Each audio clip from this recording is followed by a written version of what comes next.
I think art is kind of a living, breathing thing, so as soon as you start to decide, okay, this is what it is, this is what it's going to look like, this is how the end result's going to be, I feel like you lose a bit of magic as opposed to just letting it, be whatever it's going to be.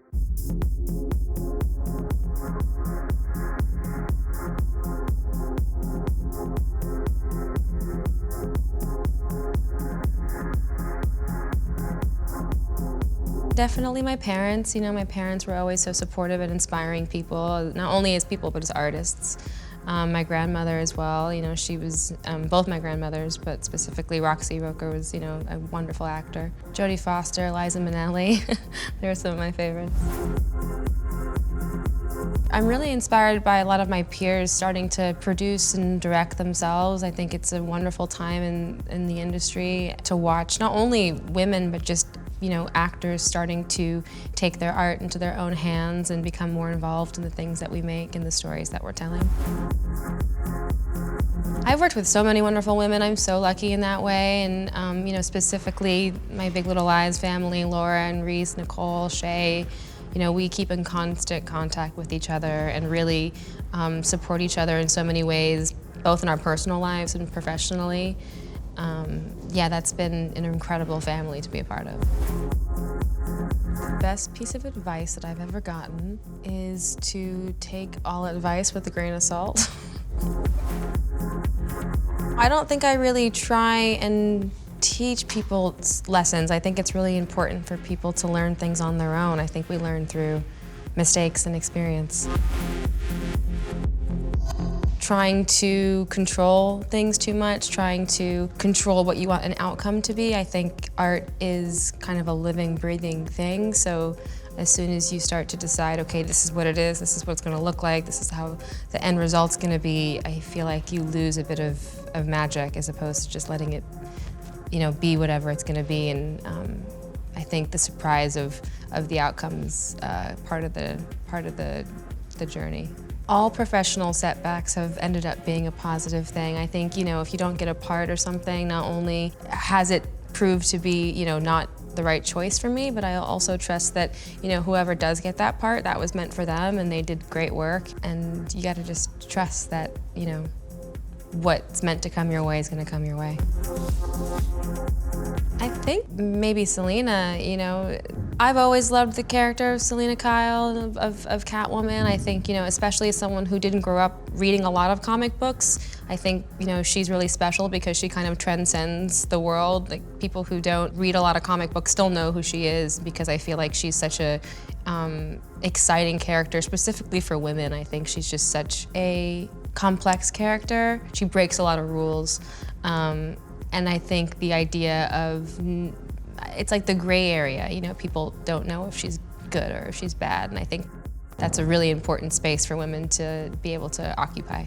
Catwoman was always someone who I thought was so cool. I almost would forget she was a superhero. I just thought she was an interesting person. This whole world and this character specifically means so much to so many people, and so not only the experience of creating the character and performing as Selena Kyle, but the experience of putting this movie out into the world, it's such a large production and and it just means so much to so many people. It's overwhelming. I would almost say, promoting this movie and waiting for the movie to come out is just as intense and exciting as making the movie itself, and that's kind of a rare experience to have. I mean, there are a lot of really hard days on this film, I think, because it's so physically demanding and oftentimes really cold or rainy, and you can't hear, and the outfits are really restricting. So it was a really intense movie to make, and also really emotional. And on top of that, we were filming during COVID, which made everything more complicated. But I think the fact that the script was so wonderful and that I really, really believed in what Matt Reeves was trying to make, and watching Matt put everything he had into this movie, all I wanted to do was show up and help him accomplish what he set out to make. So whenever I would feel overwhelmed or exhausted or any of those things, I would really just think about how wonderful I really believed this movie was going to be. I've felt that feeling multiple times in my career, and it usually comes with working with a director who trusts and believes in what I'm trying to do. You know, I've been lucky enough to work with Matt Reeves and Steven Soderbergh and Jean-Marc Vallée, who's no longer with us. It's so sad. But these directors who really empower their actors to make bold choices, and I think that's a really special space when you're able to feel that the person in charge really trusts you to follow whatever you're feeling in that moment. I think the fact that I make music definitely affects my acting. I tend to think of scenes in terms of rhythm, and similarly with the way a character speaks, I often think about what is the cadence and the rhythm of their voices and the different notes that they might hit and how that might affect the way the audience experiences that person. The dialogue in this story, in this film, it's so snappy. It has a very particular tone to it. You know, Matt really decided to go for such a specific kind of noir tone, and it's a little bit heightened in a way. And because the rhythm of the scenes is so kind of quick and pacey, I think me and Matt decided it was more interesting to kind of not have her voice be too melodic, because it makes it more difficult to kind of read what she's thinking or feeling, and you kind of let the dialogue do the work for you in terms of rhythm.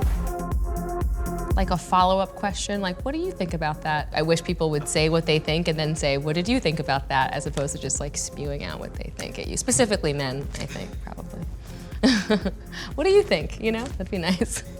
There's obviously situations where it's not appropriate, but I think the best outcomes usually come from a curiosity about what the other person has to say.